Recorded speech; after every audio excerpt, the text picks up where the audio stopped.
Bwana mtazamaji wa Mnyasa Media, mara baada ya mchezo wa Simba dhidi ya Gaborone Benjamin Mkapa, mchezo ulitamatika kwa sare ya 1-1 na Simba kubahatika kusonga mbele ya raundi ya 32 baada ya kupata ushindi wa ugenini kule nchini Botswana. Sasa kuna maneno mengi kweli, mambo yameibuka kuelekea mchezo huo, na baada ya mchezo huo moja ya mambo ambayo iliibuka ni kuhusiana na ushirikina na uchawi ambao unaelezwa kwamba ulifanywa na Gaborone ndani ya dimba la Benjamin Mkapa. Baadhi ya video ambazo zilivuja kwenye mitandao mbalimbali ya kijamii ilionekana kwamba wanamwaga vitu ndani ya uwanja wa Benjamin Mkapa. Lakini sambamba na hilo ni mpinzani mpya wa Simba ambaye anajulikana kama Nsingizini kutoka Eswatini, ambaye atavana na mnyama Simba kwenye raundi ya 32, raundi ambayo ya kufa na kupona ili Simba iweze kuvuka hatua hiyo na kuingia hatua ya makundi ya CAF Champions League. Niko na Mnandi Junior, baki nami upate mengi zaidi kuhusiana na klabu ya Nsingizini FC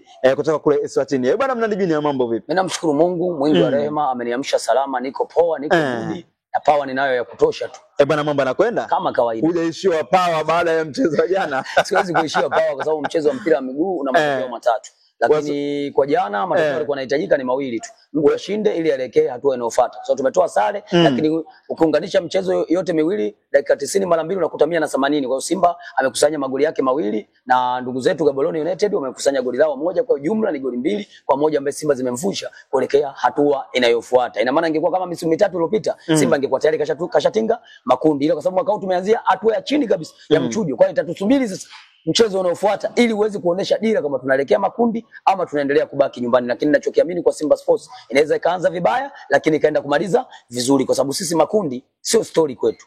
Robo finali sio story kwetu, kwa sababu binafsi ndio sehemu ambayo tunaishia hapa karibuni. Kwa hiyo mimi binafsi sikushangazwa na tukio la jana, kwa sababu misimu miwili nyuma kama unakumbuka matokeo yetu yalivyokuwa. Msimu wa kwanza nyuma yake tulitoka sare ya 2-2 pale nchini Zambia na Power Dynamo, lakini tukaja nyumbani tukacheza kwenye uwanja wa Chamazi pale Mbande, tulitoka sare ya 1-1, aggregate ikatufanya ni 3-3, lakini sio tumepata magoli mengi ugenini tukavuka kwa aggregate. Lakini msimu unaofuata ni mwaka jana tukakutana na Tripoli ya Libya, tukatoka suluhu bila kufungana pale Libya, lakini tukaja nyumbani tukashinda magoli 3-1. Lakini msimu huu tumeenda ugenini tumepata matokeo ya 1-0, lakini tumekuja nyumbani tumepata sare ya 1-1. Tumevuka kwa aggregate ya magoli 2-1. Kwa hiyo binafsi utofauti ni goli moja tu zidi ya msimu uliopita. Kwa hiyo binafsi mimi niwapongeze wachezaji, wamepambana pamoja. Mechi ya jana tulikuwa down sana kuliko hata mchezo wa ligi tuliocheza hapa karibuni. Kwa hiyo binafsi kweli mechi ilikuwa down, jamaa walikuwa bora sana jana kila idara. Ila kikubwa tu tusifie kwamba eneo letu la ulinzi lilikuwa bora,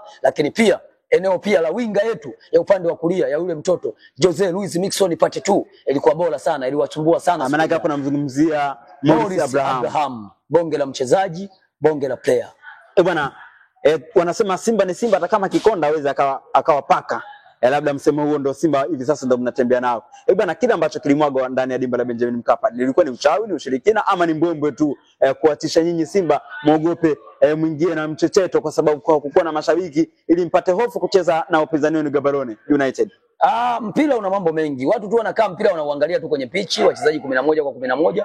Matukio mengi, ukiona mchezaji kakosa goli, labda akashindwa kutuliza mpira, akapiga pasi imepotea, wewe unaweza kaona kwamba labda ni hali ya kawaida tu. Lakini mpira una mambo mengi, kwa sababu hata mimi niliwahi kupitia kucheza hata huko kwenye Ndondo Cup. Nafahamu tukio gani mbali linatokea kwenye mpira. Kuna uchawi wa aina nyingi kwenye mpira. Kuna uchawi wa mbigili ndio unatumikaga sana kwa huko vijijini. Wewe ukipigwa huo unakuta tu ghafla mbavu zimekubana, unaanguka chini, unatoka damu puani, mdomoni, unatolewa nje, umepona. Lakini ukirudishwa uwanjani baada ya muda mfupi tukio linakurejea tena. Kwa hiyo hivyo vitu vipo kwenye mpira. Kwa hiyo watu wengi ambao labda wa mpira hawajui kama hivyo vitu vipo. Hivyo vitu vipo, na tukio la jana tuseme tu Mwenyezi Mungu alikuwa pamoja na sisi ili tuvuke hii hatua. Lakini jana sisi tulikuwa tunaondolewa kwenye mashindano.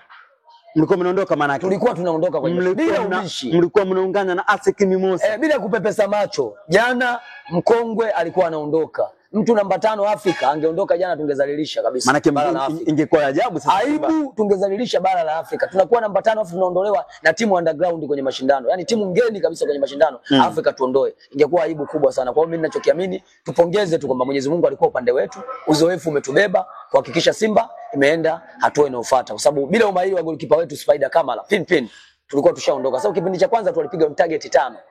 Manake save alizozifanya zote hizo angeshindwa, angesave tufanye 2, 3 zote zingeingia kambani, au angesave 3, 2 zingeingia kambani, na lile goli la penalty tungekuwa tuko wapi sasa hivi? Au hata ungelifuta lile la penalty, walikuwa tayari washatutoa. Ngoma ilikuwa nasoma hapa 2-1, tukijumlisha magoli yanakuwa 2-2, lakini aggregate wamepata magoli 2 nyumbani kwetu. Walikuwa tayari wanatutoa kama Jwaneng Galaxy walivyotutoa misimu miwili nyuma. Kwa binafsi tupongeze kwamba golikipa alikuwa 100% siku ya jana. Bwana, tukiangalia namna ambavyo mechi ilichezwa, baadhi ya mashabiki walikuwa wameingia na mchecheto, manake mlionekana kama mmezidiwa hivi Simba. Shida ilikuwa ni nini mpaka mnazidiwa? Ndio uchao uliwabana sana mpaka mkazidiwa? Shida kubwa, sisi tunashindwa kuangalia kesho yetu. Sisi tunaangalia hapa tulipo. Tuangalie tulikotoka, tulipitaje mpaka tumefika hapa tulipo. Hiyo hatua ya kwanza. Hatua ya pili, tuangalie hapa tulipo tunafanya nini na kitu gani cha msingi ambacho kitatupeleka tunapopahitaji. Jambo la tatu, tuangalie kesho yetu inakuwaje. Simba sasa hivi kashakuwa na maadui wengi. Ukishakuwa na maadui wengi, lazima ujipange kila idara kuhakikisha hao adui mbinu zao haziingii kwenye klabu yetu. Tulikuwa tunaona wenzetu wanapokea mpaka wageni. Sawa? Wanaonyesha mpaka njia za kupika, mpaka chakula. Sawa, chakula wao ndio kila kitu. Lakini mwisho wa siku walikuwa kiingia Mkapa wanakufa.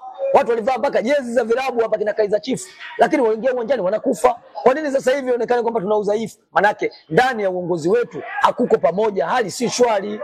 Manake sasa hivi adui zetu wanapita kirahisi, na ndio maana umeona jana Gaborone walikuwa bora kuliko hata walivyokuwa kwao. Yaani walikuwa mara 3 kuliko walivyokuwa kwao. Yaani Gaborone walipiga mpira. Yaani mtu kiangalia Gaborone unaweza kusema ndio Simba. Na kosa umahiri wa Pilipili kama la jana mngekuwa mnachezea. Nakwambiaje, saizi hatumo. Saizi tungekuwa tayari tunaongelea asante kwa kushiriki.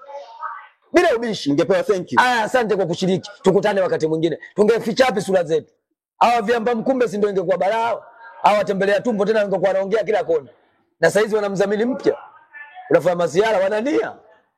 Kampuni ya umoja kina mama duniani. Saizi wangekuwa wanatamba kila kona. Wanaruka tu. Lakini Mungu si Asumani ameamua kufanya yake jana. Inshallah tumefuzu. Tunaangalia yajayo. Yaongelekwe mengi, yasemwe mengi, lakini sasa tumefanyaje? Tumefuzu. Bwana, hao wanaitwa Simba Bora. Maana kwenye kundi letu kuna timu ilikuwa inaitwa Simba Bora kutoka Zimbabwe. Simba Bora kafeli, lakini Simba Imara kabaki. Bwana, mnaenda kuvana na Nsingizini FC kutoka kule Eswatini. Bwana, mtatoboa? Sisi binafsi kanda hizo sisi bado tunaenda kuchukua matokeo. Hakuna timu ya kutusumbua. Na ndio maana umeona Simba anaenda kuanzia tena away. Kwa nini aanzie nyumbani? Simba ni baba. Au watoto wote lazima waanzie nyumbani kwao. Au kama kawaida tunaenda kwao tunafungua pochi, tukirudi nyumbani tunafunga pochi, shughuli imeisha, tunaangalia hatua ya makundi. Mimi naamini wana Simba, huu ni wakati wa kuisupport timu yetu. Tusiwaachie hawa viongozi, hawa sio timu yao. Hawa hata kama wana mabaya kiasi gani, tuachane nao kwa sababu tushawajua. Sisi kama wanachama na mashabiki, tusapotiane jamani kuisaidia timu yetu. Hawa kina Morris Abraham wanaenda kutiwa mbigili wa kesho tuwaoni. Kama watu wamecheza mechi ya jana chupu tufungu, watashindwa kumtia kwenye kapo Morris Abraham. Leo kuna mchezaji kasajiliwa kwa mbwembwe, mpaka leo hii hazungumzwi. Na watu watatu mtaji saizi. Yuko mbao ndefu. Bora hata yule mwenzake alikuja alicheza kwenye Simba Day na kuna mechi moja alicheza Ngao Jamii Tanga, baada hapo ndo kuonekana tena mpaka anaondoka. Mnamjua au Bin Kramo? Akuja akacheza hapo kutoka Asekimimosi. Sasa kacheza mechi hizo mbili tu, Simba Day, kacheza Ngao Jamii na kumaliza akatoka kaumia, ndo kwa heri mpaka sasa hizi tunavyoongea. Hatumjui tena kama alikuja Simba kweli, haki hatujamuona uwezo wake. Ndio huyu sasa. Bajabiri huyu. Mpaka sasa umeona kagusa mpira. Sasa hivi anakuja uwanjani kama mshabiki tu. Anakaa jukwani pale anaangalia mpira. Hatukumsajili aje kukaa jukwani. Tumemsajili aje kuitumikia klabu. Tupambane huyu mchezaji wa Shantia Mbigili kabla hajaanza kucheza huko yuko kambini. Wezo wanachungulia mchezaji mzuri. Wenzetu wana maadui wengi. Umeona wanafanya kazi muda wote usiku na mchana kuhakikisha wachezaji wetu wanashuka kiwango. Sasa je, tuchekeni tu, tuendelee kwa sema tu wachezaji tukumbuke na kuwalinda. Tuwaseme wajitume uwanjani, lakini sisi tutimize majukumu yetu. Kuwasema sio dhambi, ila tutimize majukumu yetu. Sababu bila kumwambia ukweli hawezi kufanya vizuri. Tuwaseme wajitume uwanjani, lakini na sisi tuwasaidie. Goli walione. Wasipigwe mbigili za kizembe. Kesho umepata tena injury, unamkosa muone. Morris Abraham saizi kawastua wengi kwa sababu wao hawakumfikiria kama Morris Abraham angekionyesha hiki kitu. Wangemfikiria naye saizi angekuwa kama Bajabi. Yuko benchi saizi. Hamuone. Kama walivyomfanyia Elimpanzu msimu uliopita. Wamempiga mbigili za kutosha, lakini watu tumejitolea muhanga kwa gharama zetu. Sawa? Hawa wasimamia kucha na utiatia watu bakola hawajui hilo. Tumejitolea kwa gharama zetu kumuokoa Elimpanzu. Na huyu anotia watu bakola akawaulize wajumbe wa bodi, akamuulize Isa Masudi na mtaja leo. Mechi na Tanzania Prison msimu uliopita, mechi ya pili tunacheza hapo uwanja KMC hapo. Sawa? Mimi nampigia simu kiongozi nampa taarifa kwamba leo Elimpanzu siku yake ya kufungwa. Kuna mambo yanatakiwa afanyiwe ili afunge, sio tushamaliza shughuli huku kwa upande wetu. Na kweli kiongozi kabeba nilichomwambia na kimefanyika. Elimpanzu kafunga. Baada pale Limpanzu ndio tuendelea kumuona. Lakini Limpanzu huyu usingemuona, pengine mpaka saizi tungempeleka hata kwa mkopo. Lakini Limpanzu unamuona, sisi tunapambana kusaidia timu yetu. Lakini tunapoona hao walikuwa kule mbele wanatuvunja nguvu, na ndio maana saizi tumedrop, tunaamua kupumua. Bora hela zetu tuendelee kunywa supu tu. Umeona bwana? Kwa sababu wewe unatumia kazi kusaidia mchezaji wako, alafu mtu anakwenda huko uwanjani mtu anasema kweli anamtia bakola. Sasa yeye ndo anajifanya Simba sana. Na pengine huyo mtu atoe tabia yake kusaidia timu yake. Kazi yake tu kushika maiki kwa MC, basi yeye Simba kwa sababu MC. Kuna watu wanajua Simba kuliko ma MC. Kwa hiyo naomba wana Simba wenzangu, sawa? Tuisupport timu yetu. Kama wewe unaona unashindwa, unasema kusupportia timu. Wewe nitafute mimi. Sisi watu tunao. Hii timu hata kitupa kesho sisi tuimiliki. Nyuma mwiko atufungi, sawa? Mfululizo na wala tupate shida kwenye mashindano ya kimataifa. Mechi ya jana nawaambia ni kweli, kamati ilikuwa ndogo. Jana ilikuwa bado nusu tuondoke. Mungu alikuwa pamoja na sisi. Wewe tuko nyumbani tunashindwa kupata matokeo ya ushindi. Pamoja kweli walituonesha ushindani huo, lakini wale wangekengetwa angepigwa mbigili wale usingewaona uwanjani. Kaja ile Tripoli na ubora wake wote walionyesha kwao Libya, na kaja hapa kachezea chuma tatu. Sawa na yule. Wana Mabululu mchezaji wa bilioni 4.5, wale wana mchezaji hata bilioni 1. Na wametusumbua siku ya jana. Maana sisi hatakuwa vyema kwenye utendaji. Kazi yao watu kutengeneza majungu, kuwa makundi kupiga watu. Hatutoboi. Napiga watu wao uwanjani timu yako inafungwa.